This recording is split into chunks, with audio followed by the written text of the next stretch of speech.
जसले प्रेमका लागि धर्मशास्त्र तोडे, छोराका लागि गद्दी छाडे र रानीको वियोगमा देशै छोडेर जोगी बने।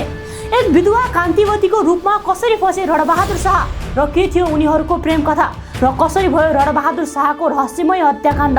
आउनुहोस् इतिहासको यो भयानक कथा बुझौँ। विक्रम सम्वत 1834 हनुमान ढोकाका दरबारमा शोकको सन्नाटा छाएको थियो। राजा प्रताप सिंह शाहको अल्पायुमै निधन भयो। परम्परा अनुसार रानी सती जानुपर्ने थियो, तर रानी राजेन्द्र लक्ष्मीको काखमा मात्र 28 वर्षका अबोध बालक रणबहादुर शाह थिए। हिन्दू धर्मशास्त्रको नियम र राज्यप्रतिको कर्तव्यलाई अघि सार्दै आफ्नो दुध खाँदै गरेको दुधे बालकको रक्षा गर्न र देशलाई अनाथ हुन नदिन रानी राजेन्द्र लक्ष्मी सती गइनन्। उनले आँसु पिएर बालक छोराको नायबी अभिभावक बन्दै शासनको भागडोर आफ्नै हातमा लिइन्। राजेन्द्र लक्ष्मीले आफ्नै मातृत्व र आडले तनहुँ, लमजुङ र कास्की विजय गराउँदै एकीकरणलाई अघि बढाइन्। तर विक्रम सम्वत 1842 मा क्षयरोगका कारण उनको निधन भयो। त्यसपछि पृथ्वीनारायण शाहका माहिला छोरा काका बहादुर शाहले नायबी सम्हाले। बहादुर शाहले महाकाली पारी सज्जल तरीसम्म नेपालको विशाल झण्डा फहराए, जुन काललाई एकीकरणको स्वर्णकाल मानिन्छ। तर विधताको चक्र अर्कै थियो, जसलाई जोगाउन आमा सती गएनन्। तिनै बालक राजा रणबहादुर ठुलो हुँदै जाँदा उनको मनमा चेतनाभन्दा बढी हट, चञ्चलता र उन्मादले घर गर्यो। वयस भएपछि रणबहादुरले साम्राज्य खडा गर्ने तिनै महान काका बहादुर शाहलाई जेलको चिसो छिडीमा हाले, जहाँ उनले रहस्यमय रूपमा देह त्यागे।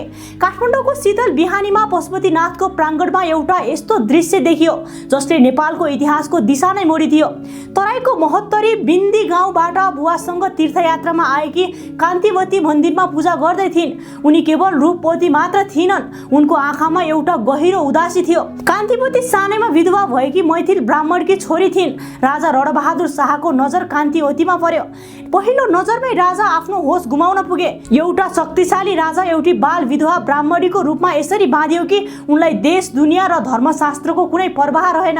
जब राजाले विवाहको प्रस्ताव राखे, कान्तिवतीले दृढताका साथ भनिन्, महाराज, म विधवा हुँ, ब्राह्मणी हुँ, तपाईँ क्षेत्री राजा हुनुहुन्छ।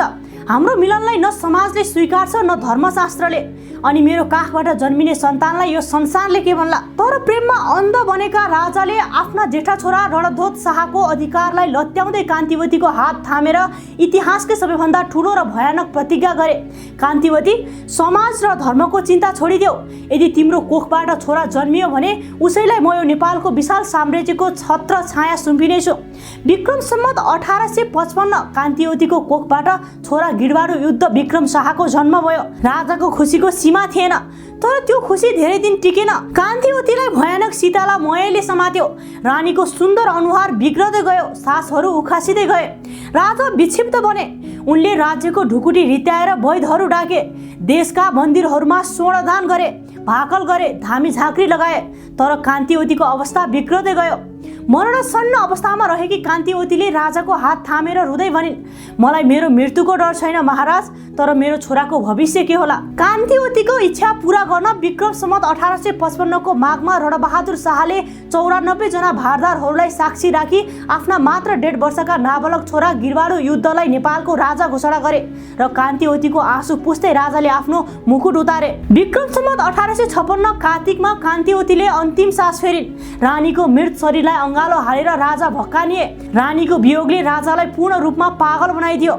जसलाई मैले यति पूजा गरे, ती देवी देवताले मेरो कान्तिवतीलाई बचाउन सकेनन् भन्दै उनले पशुपतिको मन्दिरका मूर्तिहरू फुटाउन लगाए, देवस्थलमा अशुद्ध वस्तु फ्याँक्न लगाए, वैद्य र पण्डितहरूलाई कोर्रा आने। अन्ततः राजाले आफ्नो शाही वस्त्र छाडे, कपाल मुण्डन गरे, गेरु वस्त्र लगाए र आफ्नो नाम राखे स्वामी निर्गुणानन्द।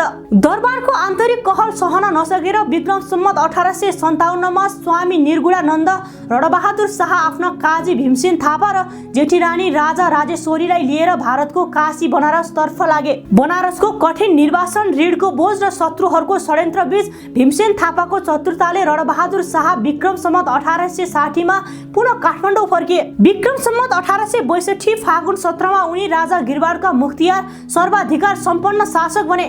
सैनिक शक्ति बलियो बनाउन उनले ब्राह्मणहरूको वीरता र देव देवताको गुठी खोसे, जसले गर्दा जनता र भारदारहरूमाझ उनी फेरि भयानक अप्रिय बने। यद्यपि यही समयमा उनले टुडीखेल नजिकै जगन्नाथ मन्दिर पनि बनाएका थिए। त्यो काल रात्रि 1863 वैशाख 14 गते रातको 10 बजिसकेको थियो। भारदार त्रिभुवन खवासको घरमा एउटा गुप्त र तनावपूर्ण कचहरी बसिरहेको थियो। आर्थिक हिनामिनाको विषयमा बहस हुँदै थियो। अत्याधिक क्रोधमा आएका रणबहादुर रणबहादुर शाहले आफ्नै सौतेनी भाइ शेरबहादुर शाहतिर हेरेर चिच्याए, यसलाई तुरुन्तै समात, त्रिभुवन खवासलाई काट र शेरबहादुरको दुवै आँखा फोडिदेऊ। आफ्नो आँखा फोडिने आदेश सुन्न साथ शेरबहादुर शाहको रगत उबलियो। भय र प्रतिशोधको आवेशमा आएर उनले म्यानबाट सरासर खुकुरी निकाले र रणबहादुर शाहको छाती र घाँटीमा अन्धाधुन्ध प्रहार गरे। आमा भन्दै रणबहादुर शाह रगतको आहालमा ढले। दरबारमा हाहाकार मचियो। लगतै रणबहादुरका अङ्गरक्षक बमशाह र बल नरसिंह कुँवरले शेरबहादुर शाहमाथि जाई लागेर उनको गर्दन रेटेर मारिदिए। केही मिनेटमै कचहरी भवन लास र रगतको पोखरीमा परिणत भयो। भोलिपल्ट बिहान पशुपति आर्यघाटमा टोक्ने गरी सन्नाटा थियो।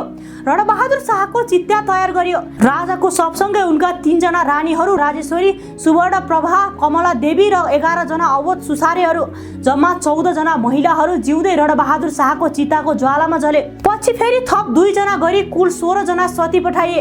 राजाको हत्या हुँदा ती 2 जना सुसारेहरू दरबार पहुँचभन्दा टाढा उपत्यका बाहिर स्थानमा थिए।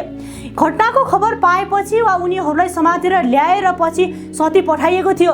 आर्यघाटमा गुन्जिरहेको ती नारीहरूको चित्कारले बागमतीको पानी पनि स्तब्ध बनेको थियो। र कान्छी रानी ललित त्रिपुर सुन्दरी नाबालक मात्र 14 वर्षकी भएकाले बाँचिन्, जसले भीमसेन थापासँग मिलेर शासन सम्हालेकी थिइन्। आमा राजेन्द्र लक्ष्मीले जसलाई जोगाउन सती नगई नायबी सम्हालिन्, तिनै रणबहादुर शाहको कथा अन्धो प्रेम, पारिवारिक प्रतिशोध र शक्ति उन्मादको एउटा भयानक त्रासदी बन्यो। एउटा राजा जसले प्रेमका लागि धर्मशास्त्र तोड्यो, छोराका लागि गद्दी छाड्यो, वियोगमा जोगी बन्यो र अन्ततः आफ्नै भाइको कुकुरीको शिकार भयो। उनको चञ्चलता र भुलहरूले नेपाललाई लामो समयसम्म अशान्तिको खाडलमा हाल्यो। तर यही रक्तपातको जगमा भीमसेन थापाको 31 वर्ष एक छत्र शासनको उदय पनि भयो। तपाईलाई यो इतिहास कस्तो लाग्यो? भिडियो मन परे लाइक र फलो गर्न नबिर्सनुहोस्। धन्यवाद।